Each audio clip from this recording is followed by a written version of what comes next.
Hey y'all, it's Katie. Welcome back to From My Vanity, and thank you so much for tuning in to another monthly makeup review for June. I feel like I say this in every video, but there are a lot of products to go through, so we're just going to dive right in. If you do like this style of video, make sure you check out Samantha March because she is the inspiration for this video. She does something very similar on her own channel every single month, and if you like a lot of reviews jam-packed into one video, you definitely need to be subscribed to Samantha March. But yeah, let's go ahead and jump right in, and we are first going to be starting with all the fail products from this past month, there were quite a few of them. Okay, so for my very first fail product, I have this Pixi by Petal Lash Line Ink. It's a liquid liner, and I had a lot of high hopes for this. I received this as PR from the company, which, by the way, I don't think I've ever commented in videos, like especially when I do these monthly makeup reviews, if I received a product as PR or if I purchased it.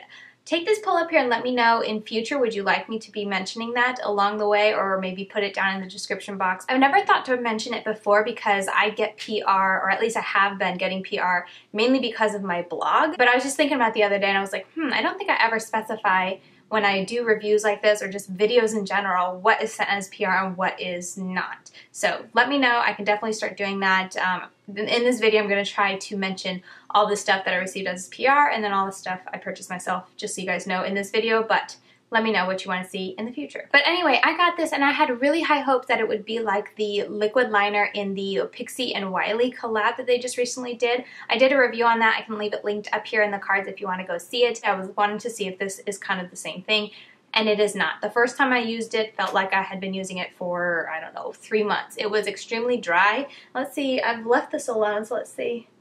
Yeah, it looks pretty good here, but the thing is, if you take this over eyeshadow, it's like 10 times less pigmented than this. If you take it over like maybe exclusively just your eyelid, it might be okay, but if you take it over any kind of shadow, it just doesn't work well with it, and it looks very patchy and sheer, so I was constantly going over the same spot. And then to try to get a flick, it was just it didn't have enough product in it. Like, there's no shake it up mechanism. I've heard other people say that, so I don't think this is just a dud or just me.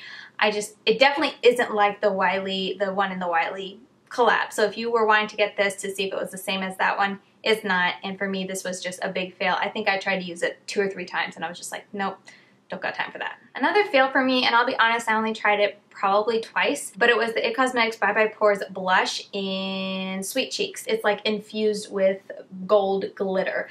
And the issue I have with is when you try to pick this up on a brush and blend it in, the glitter has like, there's no stick to it. So as soon as you start to blend it in, the glitter just puffs all over your face. I don't know, it's so hard to tell, but basically, like, you can't see it here, but as soon as you try to blend it in, like, I just see all the little glitter particles puffing up, and then after I put it on my cheeks, I just felt like it was all over my face, and very little, like, actually on the spot where I put it. So, I don't know, it was just, it had an okay shimmer to it, but the fact of the glitter getting everywhere, and I'm just not into glittery, shimmery kind of blushes anyway.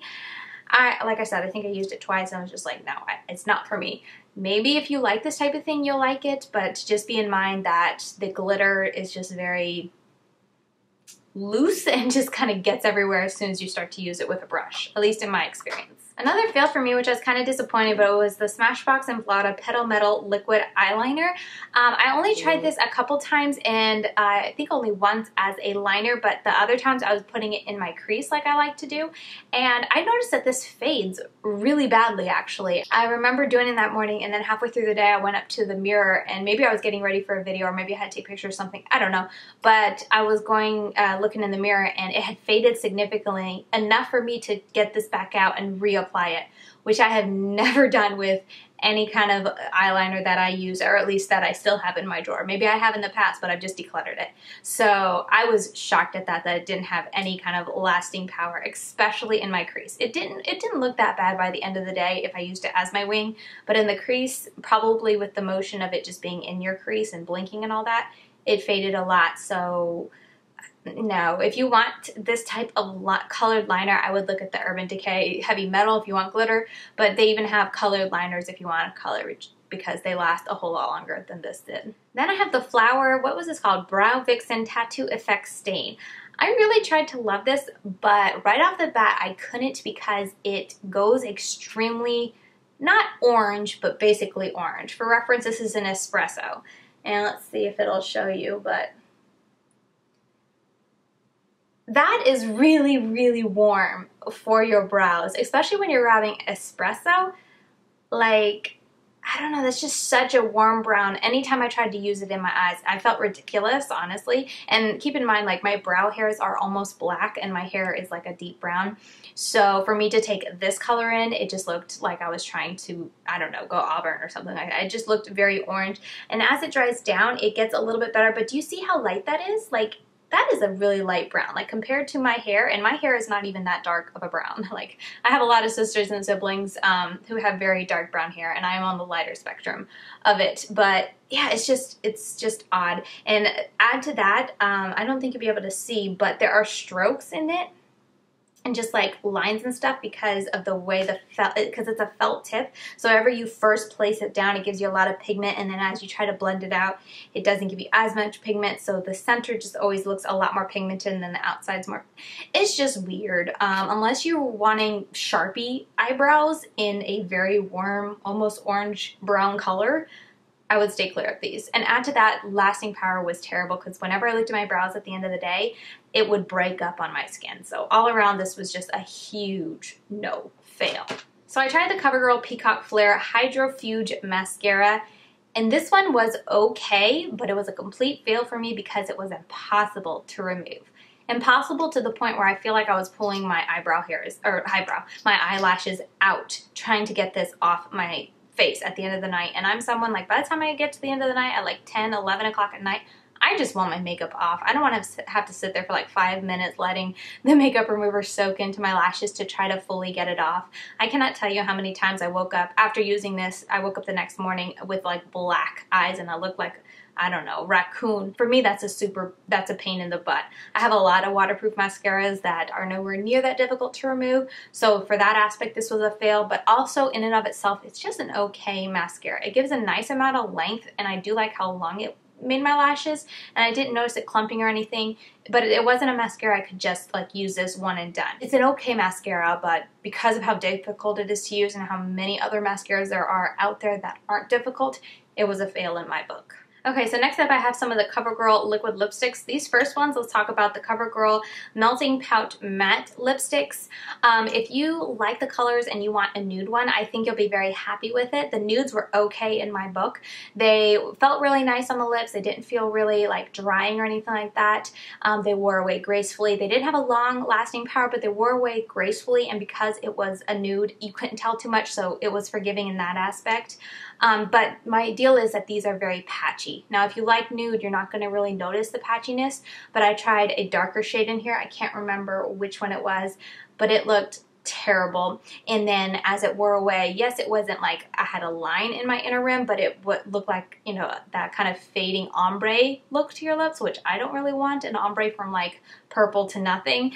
So it wore away fairly quickly as this did, but it was just super obvious because it was such a dark color. So for me, these were just a fail in my book, but the nudes specifically are more in my okay category. They're not my favorite, but they're nice. I like NYX soft matte lip creams more than this, but they're kind of like right below that. The CoverGirl Queen Collection Major Shade Liquid Lipsticks, I only had darker shades, and I found these to be the same as the Melting Pout Matte. Especially this one, it's just, I don't even know if you can tell. I think you can kind of see the little patchiness in the center. I don't know. For me, in my experience, I just felt like it was very hard to get this to look even on my lips, and that I just don't have time for that. When you first swatch these, they look very pigmented, but unless you do one swipe and don't touch it, if you have to like even go over it another time, it gets extremely patchy, and then it's just kind of like a lost cause. These were just a fail. There are other liquid lipsticks that are darker and more fun colors that are easier to use than this, in my opinion. This is the Jessie's Girl, what are they even called?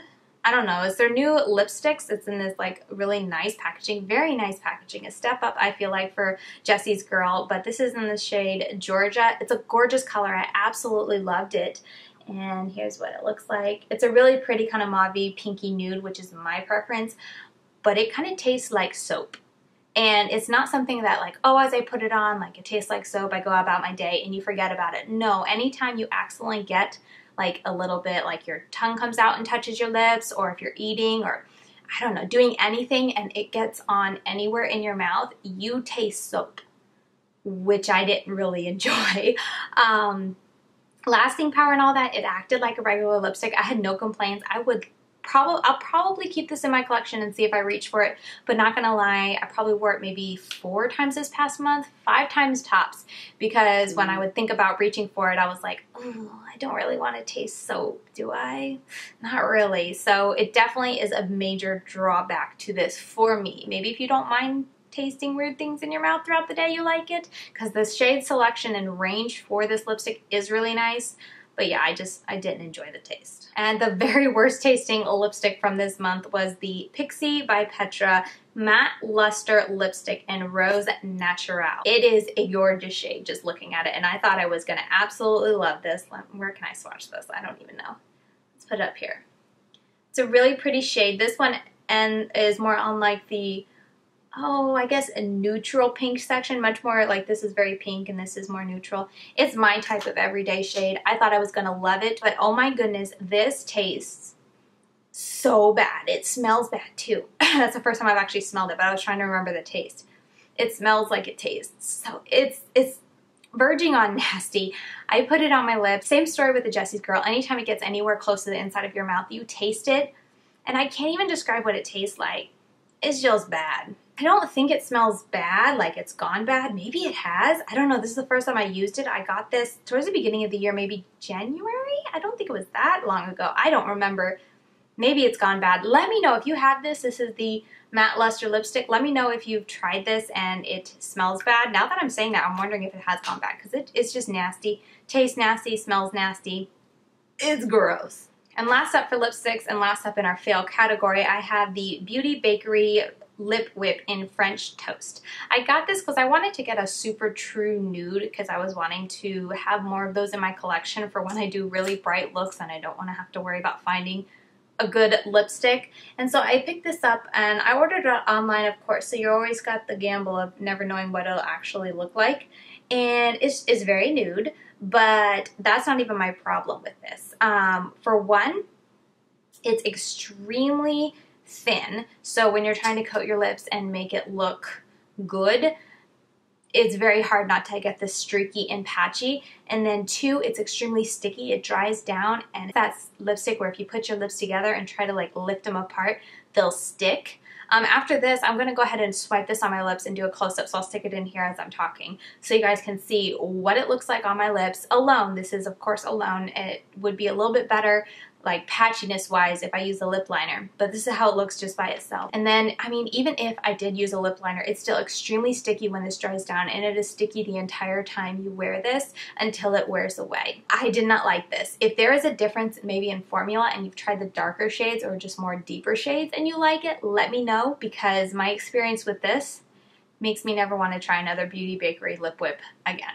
Okay, so let's move into the OK products from this past month. I have some liquid liners. I have a black, brown, and blue. The brown and the black are matte, and then the blue is a metallic finish to it.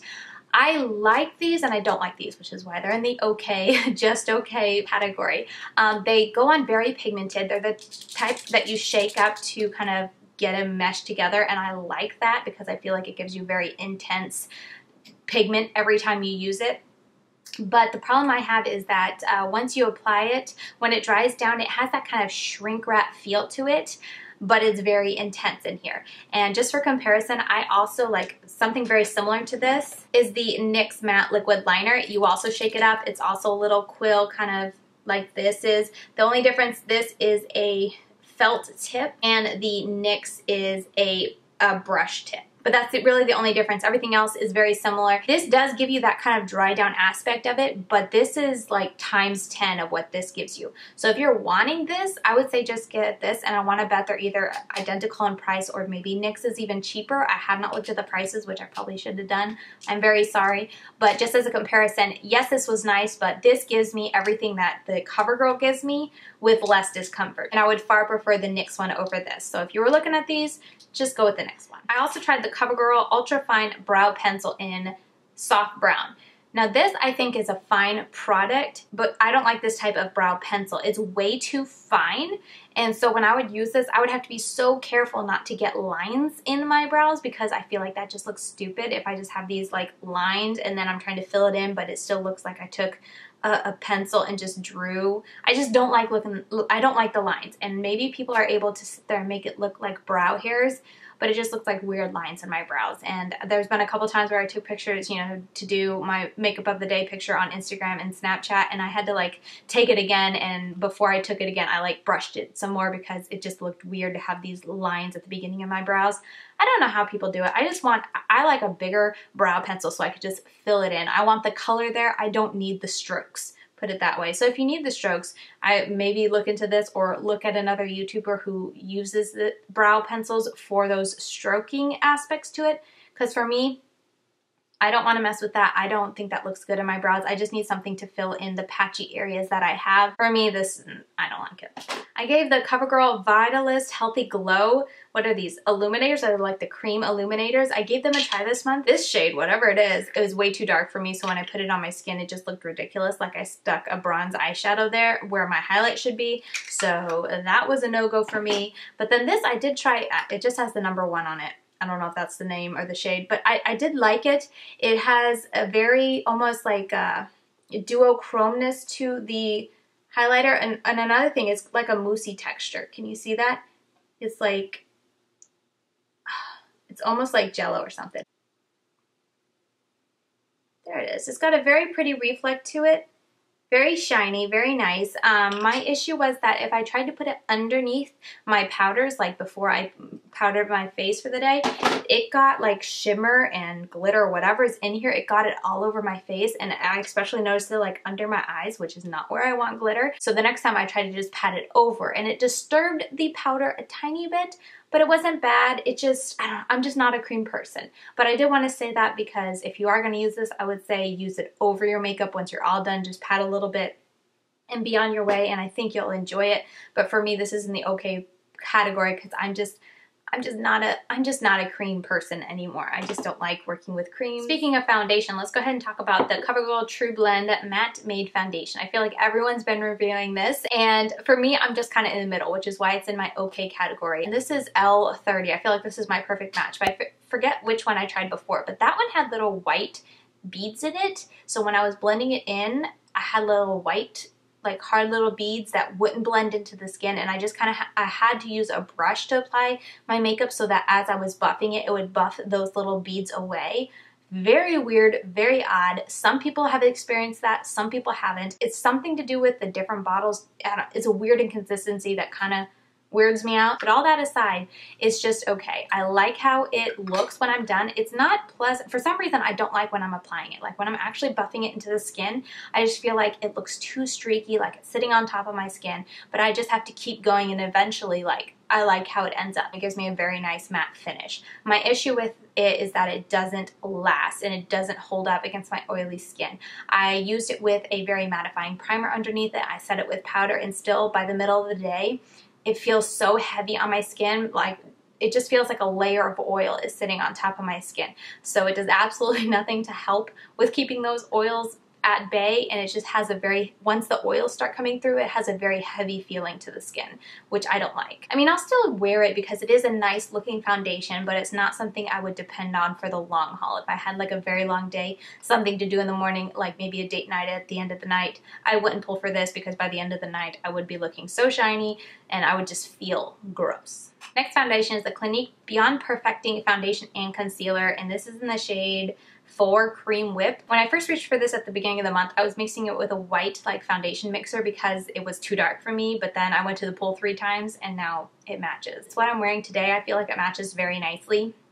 I didn't have to mix anything in with it, and this is a very nice foundation. My issue is that it doesn't last. I feel like when I put it on, and even when I use a very mattifying foundation, I still get areas where it rubs off easily. Like it's always gone around my nose because I kind of do this during the day, and then around here where I have a lot of oil buildup around here, it disappears quickly, and then on my cheeks because I have a little 5-month-old baby, so he's constantly like on my shoulder and rubbing up against my face. Now very few foundations will hold up, but I do have some that hold up, and this by the end of the day is completely gone on my cheeks, around my nose, around my mouth, so it just doesn't last well enough for me to put up with the full coverage aspect. When it comes to full coverage concealers, I really do depend on it sticking around. Maybe not in my cheeks because, like I said, babies are rubbing at it, and I totally get that not every foundation can hold up through that. But around my nose and mouth area, I do expect it to hold up and not look perfect, but look okay. It's a nice foundation. I am not going to repurchase it if I ever finish it.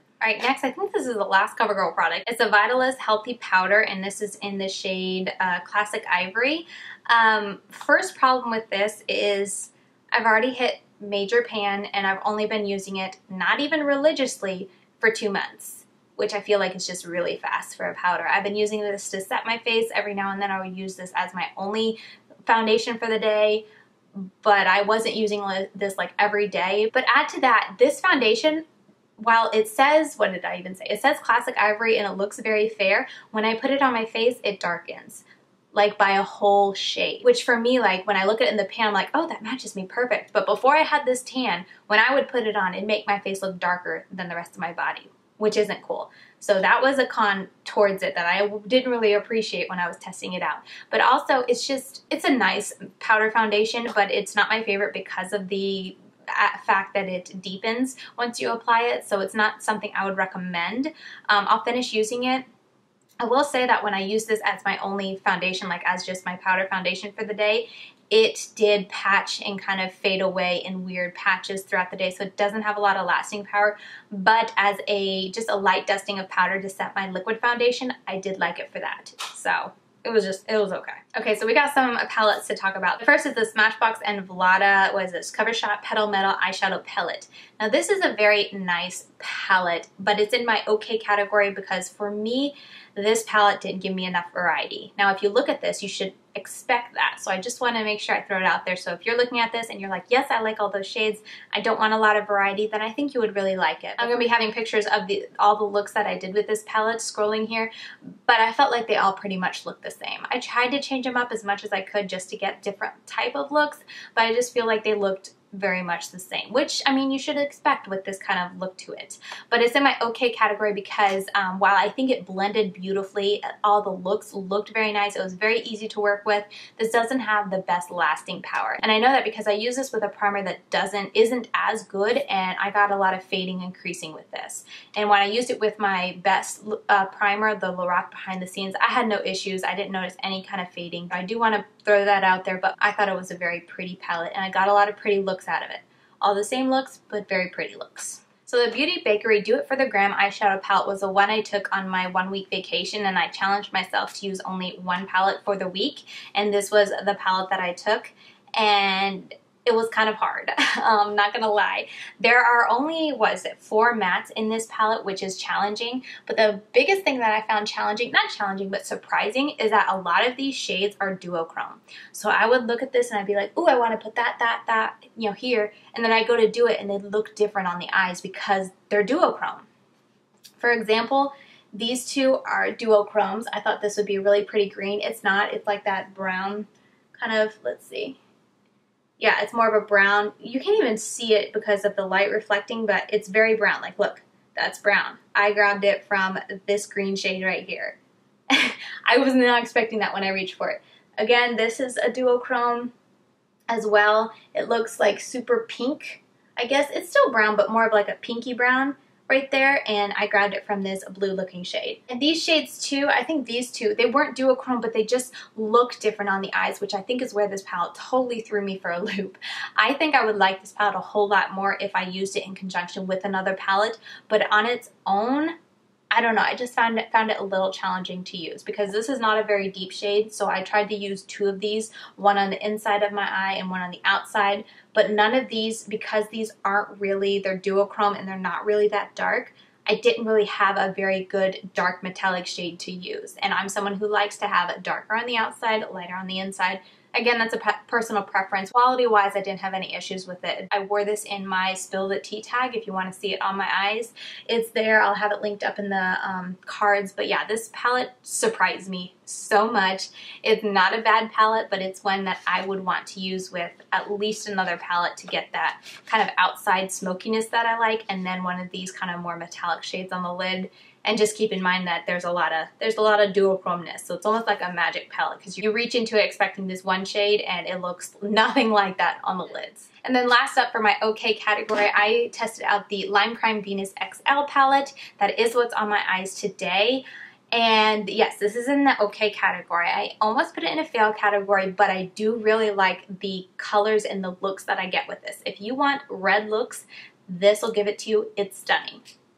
The reason it is okay is because I feel like the quality of these eyeshadows does not warrant the price tag. It's pretty darn expensive, and quality-wise, there were a couple days, depending on the eye primer that I used, that it had fading and or creasing in my eyes. And especially, it was mainly I felt with the deeper shades. The lighter shades that I used on the lid and in the crease, I really didn't see them leaving much, but this shade here, Aphrodite, Triumph a little bit, but especially Baccielli, this shade right here. So quality wise, I felt like this just wasn't really there. I do like the mix of mattes in here with the shimmers. I like the color scheme in it. I like the looks that I created, but it just, the quality doesn't warrant the price tag. So if you are someone who doesn't have hooded eyes, who doesn't have to worry about fading and stuff like that, and you wanted a red eyeshadow palette, I really think that you'll be happy with this as long as you keep in mind and maybe just take the extra step to make sure you get a really good eye primer to make sure these last throughout the day. But for me,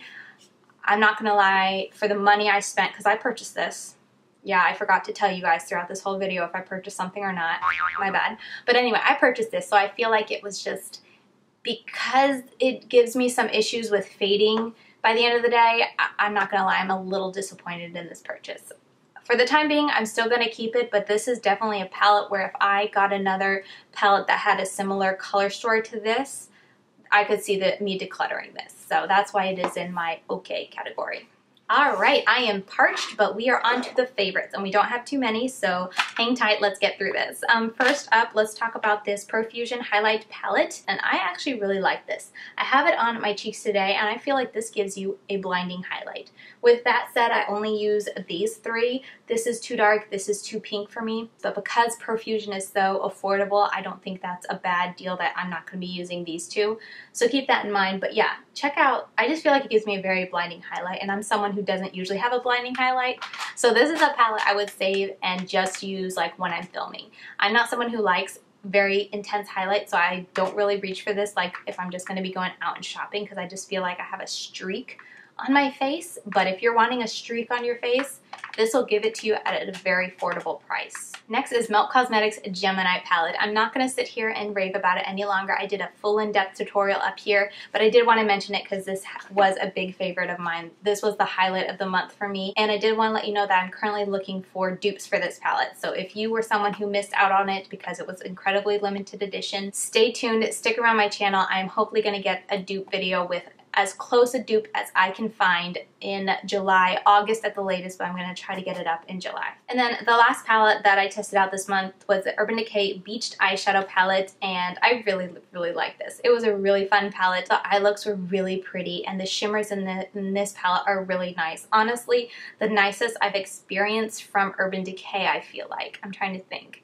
I guess their Vice palettes had really nice shimmers, but especially compared to their like naked palettes, this is a gorgeous formula. The mattes, there's only one matte, but it's extremely buttery and beautiful, and the shimmers are gorgeous. I just love this palette. It's very nice. If you're wanting a very summery type of palette, I feel like you'll be very happy with this. Just keep in mind there's only one matte shade, but if you don't mind that, if you don't mind using some shimmers on your outer corner to deepen things up, you will like this palette. I enjoyed it, and I can definitely see myself reaching for it again. And last but certainly not least is the Rimmel Stay Matte Liquid Lip Color, and this is in Rose and Shine. It is what is on my lips today, and I really like this. I cannot believe how much I like this. It is extremely comfortable on the lips. It doesn't feel too drying. Yes, it's a little bit drying where you kind of feel it, but it's nothing distracting that you notice throughout the day, which I was really impressed with, and it holds up pretty darn well.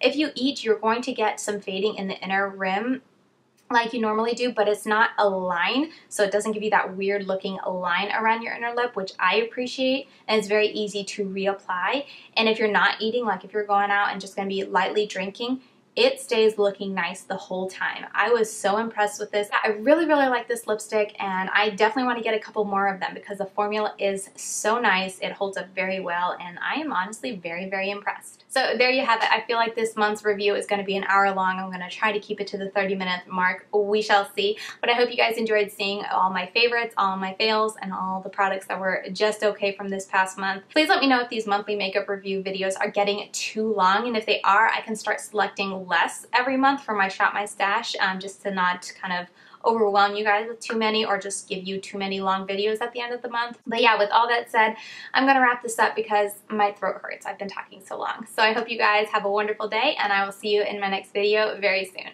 Bye guys.